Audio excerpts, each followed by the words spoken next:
Hey everyone, welcome back to another video on Jedstar. In this video, we are going to discuss about the highlights of the AMA that happened with Josh. And this is Mr. Aslan. Crypto education is my passion, guys. I'm not a financial advisor and this is not financial advice. If you have still not subscribed to my channel, please hit the subscribe button and the like button as well as the notification bell to ensure that you get notified with any new videos that I post on my channel. Now let's move on to what ideally was the gist of the AMA. Now this was kind of a pre-AMA, I would say. This was not a full-blown AMA because that's happening on the 15th of February, that's the next Monday. The AMA consisted more about giving insights of what Jedstar's plans are, what to expect from the 15th AMA, and certain sneak peeks of certain platforms or the games that they had in mind. Now the first and foremost thing that Josh did speak of is how Jet started off and where is it right now in terms of the price point and the charts, and what is it in terms of the comparison with certain other projects, even when the market was affected by a very drastic crash of Bitcoin and other tokens as well, very recently that is. So Jet actually held very good position in terms of the price points as compared to many other projects who did lose a lot. Now moving on with what was Josh's expectation, in fact this blew me away because Josh had in mind that Jedstar token would reach a price point of 60 to 70 cents. That's the max that he had expected, but well, Jedstar did overwhelm him in terms of reaching $1.12. That's the ATH for Jedstar right now. So that's something that was really nice to see. In fact, I personally got into Jedstar when it was just 3 cents, and it was really nice to see that growth for the token and without any such marketing activities. Well, it was pure organic growth, and that's where you see a lot of support that is there in terms of the price floor on a technical aspect for Jedstar, and Cred as well. Cred had a very good smooth launch and it's still going on pretty strong on the charts too. Now there were a lot of questions as to what should you invest in, whether it's Jed or whether it's Cred, and what are the perks that you get in terms of investing in Cred or Jed. First and foremost, both are two different tokens, both have two different utilities, and both are two different aspects in the ecosystem, and they have their own role to play in the entire deco. Now when it comes to Jedstar, it's a pure DeFi token wherein you look at it like something Josh did compare it to be a savings account, right? So wherein you just put in whatever you can every single time and you keep earning interest out of it, and you would be able to cash out if in case you are really in that need of funds, or you could just live off the interest and pay your bills and stuff like that.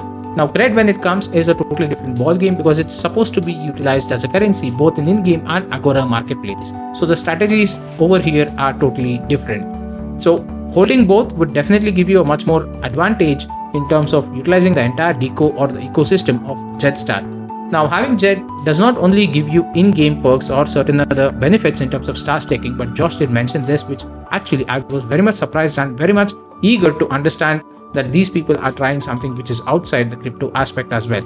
In case if you look at any of the staking platforms or any of those tokens which give you benefits in terms of holding them, it's either the reflections, it's either NFTs, or it's either some other kind of a token that you get as an airdrop. So those are the kind of aspects that people look around, and that's still related to only within the crypto space right now, correct? But Josh had another idea in mind wherein think of having iTunes cards given out. Those are subscription plans or stuff like that, or it can even be coupons from Razer. That's the gaming company. They do a lot of gaming accessories in fact. So those kind of stuff are something which you can utilize in the real world just by holding Jedstar tokens in your wallet. Now that's pretty huge, guys, and if it really works out the way that they're actually thinking, is a big benefit to the community members in fact. Now Josh did put out 3 questions for a poll. The first one being, what kind of an NFT would you purchase? The second one being, how do you see that the funds of the Cred token pre-launch and the launch should be utilized? And the third one mainly related to the celebrities and influencers partnership. Now when it comes to celebrities and influencer partnership, Josh did mention that he is looking out for influencers that are in long-term relationship with the project. It's not that you just take some money, promote your coin for a certain aspect of time, and then you move out to a different project. He wants someone to be part of the project and understand what the vision and the mission of the project is, understand what the entire ecosystem is, understand what Jedstar is setting to do in the space, and that is when you see that okay, this influencer investment is worthwhile. The main reason here being, see, anyone can shill a token, guys. Anyone who has a big amount of followers can go ahead and create a call group and go ahead and pump and dump a specific project. Or I wouldn't say dump, not everyone does that, but I would say a pump. Now that does happen, and I have personally seen a lot of call groups on Telegram doing that.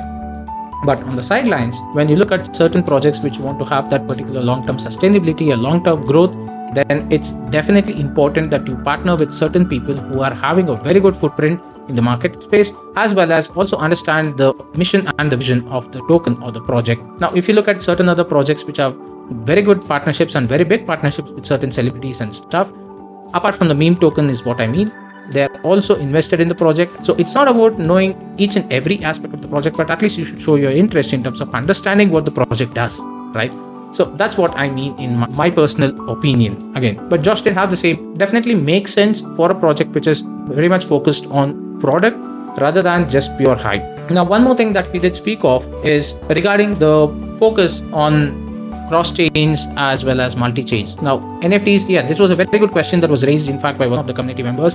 They did ask about how about cross-chain tokens or cross-chain NFTs. Now, Josh is looking into it, but cross-chain is a bit of a trouble. He did mention that, right, and I agree with him because of the recent wormhole attacks that have been happening and the recent one that did happen with Solana and Ethereum network. People are able to find a backroot and steal away all the funds that when you have a cross-chain mechanism built in place. That is, by cross-chain, moving your asset across BSC and ETH or ETH to Solana, stuff like that. But when it comes to certain aspects of multi-chain, that's a different concept altogether. And that's where the Chainlink partnership with Jedstar definitely plays a very vital role. I'm also excited to know more about what the Chainlink partnership means and how is it that they're going to utilize the resources of Chainlink in Jedstar ecosystem. But more on that once we get more details. Right now, this is all we have. They are looking into multi-chain options in terms of NFTs or the token itself. Moving on to the marketing aspect, well, Josh did confirm that yes, the organic growth has been achieved. He is very happy with the way that the organic growth has come out, and now it's time for getting the marketing activities up and running. Now, it's actually true because now you have the products in line. It's just about waiting for those products to launch one by one, and as soon as each and every product launches, that is when you have a lot of marketing activities or marketing space in terms of utilizing influencers, utilizing celebrity partnerships and stuff like that to promote your own product or your brand, in fact, right? It might be a little slow, in my honest opinion, guys. It might be a little slow in these kind of aspects because not many people would be interested in spending hours knowing about the project. Not many people would be interested in long-term partnerships as well with the particular crypto project. Crypto is all about making quick money for many of them, right? So according to me, when you see that there is a product-driven project and not a hype-driven project, it will take a lot of time because first and foremost, you're not promoting your project or the token, you're promoting your product and you're establishing yourself as a brand. And anytime any industry who wants to establish itself as a brand, first and foremost, they should have a product, and second, they should have mechanisms built in to ensure that their marketing activities are strategically planned for long-term sustenance. The partnerships should be well thought of, their influencers should be well thought of. It should not be the regular hype train creation that usually happens with a lot of other projects. And for example, when you have a very good product with you, you don't need that hype at all, right? People start using it nonetheless. Take for example OpenSea Marketplace. Now OpenSea did not promote itself too much. OpenSea did not do all those so-called promotions, and now how many projects are being listed on OpenSea right now, right? It's product driven. That is what I mean. They established themselves as a brand for the NFT marketplace, and that's what is happening right now. People are using it, irrespective of whether OpenSea is going ahead and promoting it through ads and stuff like that, correct? So that's what Jedstar is also looking forward to. The products are what will drive the project, so it might definitely take some time and effort. And when you ask me about building a game, it is not so easy, guys. If you want to build a sandbox kind of a game, by sandbox I mean those graphics related to Minecraft and stuff like that, those are pretty easy because all your character rendering and character models are readily available. It's just about creating a land and just placing them here and there, placing buildings and stuff. It's just like a jigsaw puzzle. It's very easy to do that, and then you just build in the game mechanisms and the reward system and stuff like that. It's pretty much straightforward. Even you can do that if with a little bit of training. Let me be very frank, I've tried from my end. But when you actually look into certain games and gaming aspects in terms of having your own characters designed, having your own rendering done, adding the animation to the characters, it definitely takes months. And that is where the Frag Games partnership plays a very vital role. There was one small bomb also I believe Josh did drop, because Josh did mention that there are 3 games that the Frag Game team is working on. Now when I say 3 games, I'm a little intrigued on understanding, because one is the CCG and the other one is the MMORPG that I'm aware of. What is the third game? Is it the Kingdom Builder that they quoted, or is it the one that was similar to Archero? Yet to see that. I mean, I'm excited. I don't know. Probably that detail would be revealed in the upcoming AMA that's happening on 15th of February. So these are the main topics that were covered during the AMA, guys. I really liked the AMA, the way it was presented and stuff like that. So if you have still missed it, do go ahead and watch out in the Telegram group. I have posted the video there in the Telegram official and the unofficial group as well for Jedstar. It will also be available on the Discord section, as well as it will be very soon coming down to the YouTube official channel of Jedstar. Like I said, if you're still not subscribed to the YouTube channel on Jedstar official, do go ahead and hit the subscribe button and the notification bell so that you get notified on any other further videos that will be posted there as well.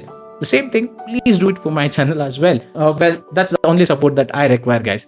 On the sidelines, why is it that I'm asking you to go ahead and subscribe to the official channel of Jedstar is that Josh did mention that they will be having much more presence in the YouTube space in the coming days. They're coming out with certain program formats in terms of having much more exposure in YouTube section, and they would be much more present in terms of conducting AMAs on their official YouTube channel. Well, do not miss that, because a lot more details will be shared, and that would be from the top dogs is what I presume. That's it for this video, guys. Thank you so much for watching. Have fun and take care.